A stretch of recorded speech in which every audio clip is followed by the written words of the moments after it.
So, I recently commented on the current cassette and vinyl revivals. I didn't have that much to say that was positive, because both are such crazy ideas. Vinyl is easily audible to be inferior to digital audio, and cassette, well, come on, it's dreadful. And both of these antique formats have physical issues on top of their audio problems. Ever had a scratched record? A tangled cassette? Yes, of course. If you are an enthusiast of either of these formats, you've had many. And if you are an enthusiast of both of these formats, well, I admire your suffering for your cause. The solution to all of these woes is, of course, digital audio. And that isn't without its problems either. Compact disc, unlike vinyl and cassette, is currently on the decline. But people often seem to have the delusion that somehow we have lost the true knowledge and that perfect wisdom can only be found in the past. And so, as compact disc recedes into the past, there will certainly be a point when someone, perhaps a journalist in a hi-fi mag, will suggest that there was actually something wonderful about the CD medium that we have now lost. And the CD revival must start right now. So, true to the title of this video, I'm going to look at the so many levels upon which the CD revival will, when it happens, be so wrong. Level 1. Actually, for level 1, I'm going to comment on a few of the things that CD gets right. Very right indeed. Firstly, 16 bits. Of course, we use 24 bits now, and 24 bits must be 8 bits better, or 1.5 times better, or chalk and cheese better, mustn't it? Well, I can tell you, because I've heard it, that 14 bits can sound perfectly fine. Even fewer bits can sound amazingly good. How about 12 bits? No, let's go down to a mere 10. Is it possible to achieve hi-fi quality with only 10 bits? Well, actually it is. I have 5 letters for you. NICAM. NICAM acronymizes, I didn't make up that word, to NICAM, which expands to Near Instantaneous Companded Digital Multiplex. You'll sometimes see companding rather than companded. And indeed, back in history, I remember companding. But hey, NICAM was used for stereo audio in UK terrestrial television from 1991. NICAM starts with a 14-bit recording sampled at 32 kHz compared to the 44.1 kHz of CD. It splits the signal into blocks of 32 samples, and the loudest 10 bits of each block are encoded into a 10-bit signal. A 3-bit control signal is used to convert this back to 14 bits in the receiver. Okay, that's complicated, and I'm skimming the surface, but it was 10-bit digital audio, and it sounded good. Well, good compared to mono analog TV sound, which in itself didn't sound too bad. I might stick my neck out and say that NICAM sounded at least as good as a good cassette deck, demagnetized, heads cleaned, well set up with chrome or metal tape. That's my memory. If your memory differs, please feel free to comment in the comments. The second thing that CD gets right is robustness. I've said already that records get scratched and cassettes get tangled. I could almost believe that they scratch and tangle themselves at dead of night. CDs, on the other hand, are robust. If you handle them correctly, then you really will get pure, perfect sound forever. That was the original slogan. Forever is a long time, but I can play CDs I bought back in the 1980s, and they sound exactly as good as way back then. There are some other good points. The 74-minute standard maximum duration is excellent. There can be up to 99 tracks. Who would want more? They're easy to use. Great, so no problems, and we can just get on with the CD revival. Hold your proverbial horses. Level 2. I'm going to start with the big one. I said that CDs are robust, and they are compared to vinyl and cassette, but they are far from indestructible, and it doesn't take much with the right kind of distress. So, what can go wrong? Well, the playing surface can get scratched.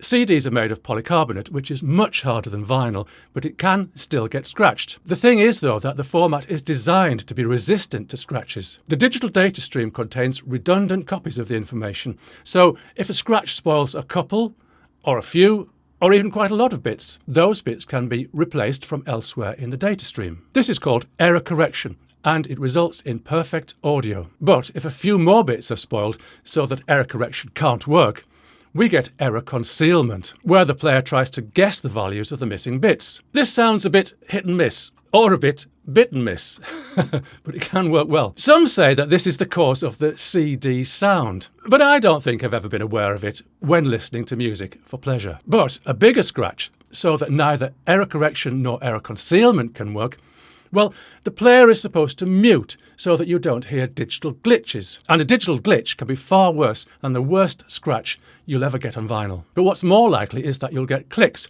or maybe the player will skip. It isn't nice. Some scratches are worse than others. CDs are very resistant to radial scratches, even scratches that are horrifyingly deep, but scratches that follow the data around the disc, well, they can destroy a lot of sequential data, which is where the redundant data is to be found. Or not found because it's been destroyed. Actually, I should say distorted, because it's unlikely that any scratch would reach the actual data layer, which is in the top surface of the polycarbonate. But if the laser pickup can't shine in a straight line through the protective polycarbonate, the data is as good as gone. So what's the answer to scratches? Easy. Very easy. The CD should only ever be in one of three places. In its case, in your hands, or in the player. Nowhere else, particularly not on a tabletop.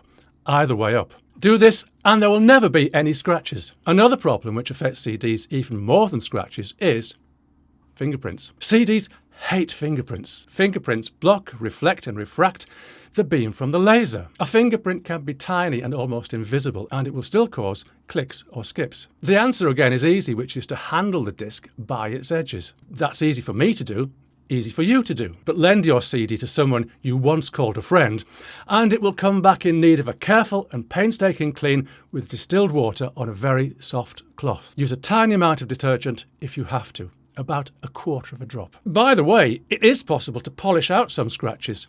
I've done this myself, but I can't remember what I used. It certainly wasn't toothpaste like the internet seems to mostly recommend. Probably Brasso or something like that. Free advice comes without guarantee. Level 3. Okay, so this isn't so much different to what I've said already. To recap, I said that if the playing surface is damaged, you may get clicks and skips. But what about the label surface? Surely a scratch on that won't matter, but it does. The playing surface protects the data with a full 1.2 millimeters of polycarbonate. Yes, it can be scratched, but you need a chisel to damage the data itself. But on the label side, the data is protected only by a thin layer of lacquer, 1/10 of a millimeter, which is almost no protection at all. A picture CD is probably a little better off in this respect, but not much. So because most people think of the playing surface as being the side to protect, they may not be so careful about the label side. It's worth saying that this was corrected when DVD was introduced. The disc is the same thickness, but the data layer is sandwiched between two layers of polycarbonate, each 0.6 millimeters thick. Your mileage may differ, but I can't ever remember having a problem with a scratched or damaged DVD. Level 4.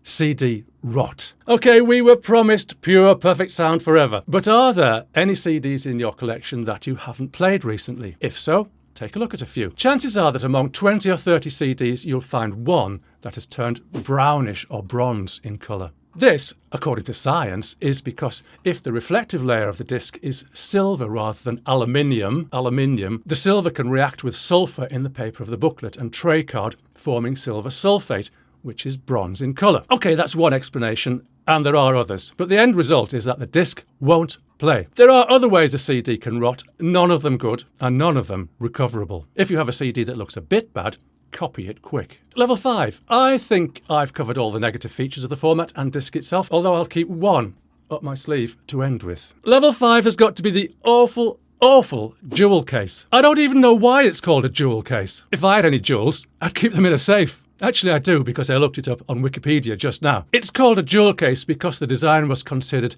virtually perfect by Philips. Come on!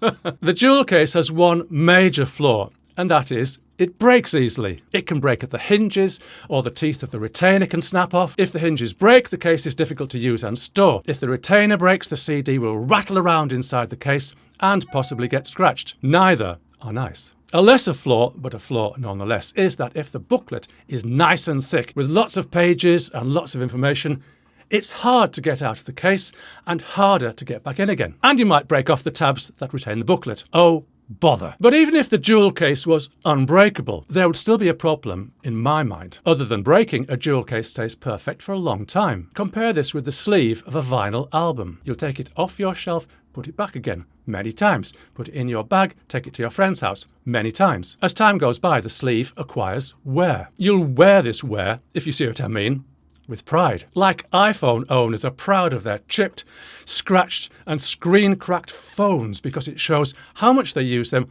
and how many friends and followers they have. There is such a thing as pride of ownership, and you can have pride of ownership in a vinyl record. A CD is just a container for music. I vastly prefer the Digipack, which comes in various forms and can accommodate a considerable amount of creativity, like the old vinyl sleeves, particularly gatefold sleeves. And as you own it and use it, it shows where. You'll have pride of ownership in your Digipack packed CD. Level 6, this is the last. Don't forget that the CD was developed during the 1970s when dinosaurs walked the earth. So it is truly an amazing thing. Not perfect, but amazing. But I'm also amazed that they left one thing out. As I said earlier, the standard maximum duration of the CD was set to be 74 minutes. My memory tells me, although the internet seems to have forgotten, that there was also an option for quadraphonic sound, which, if it retained the same audio quality, would have halved the duration to 37 minutes. I don't think there ever were any quadraphonic players or any quadraphonic discs released. But, and I'm convinced my memory is correct, that the format included provision for quad. But the one thing the format didn't cater for, and I still can't believe this, there was no provision for mono. Yes, mono. 2 hours and 28 minutes of glorious monophonic sound. Glorious monophonic sound. Did you get that? What use is that? Audio books. How on earth did they miss that? Historical records too that were originally recorded in mono. So the CD revival is so wrong on so many levels. As you know from my previous videos on the cassette and vinyl revivals, I really don't see the point. Although I do accept that vinyl has a certain nostalgia value, and I'll cover that in the last video in this series. But CD... well, a CD revival seems to have even less point. The sound quality of CD is excellent. You only have to go one step up from entry level and you get better sound than lossy streaming services. But there are already lossless streaming services. And I see no reason why they shouldn't become mainstream. See what I did? In the very near future. So with hopefully 24-bit sound quality, even better than CD, CD simply has no point. The CD revival? Convince me otherwise. I'm David Mellor, Course Director of Audio Masterclass. Thank you for listening.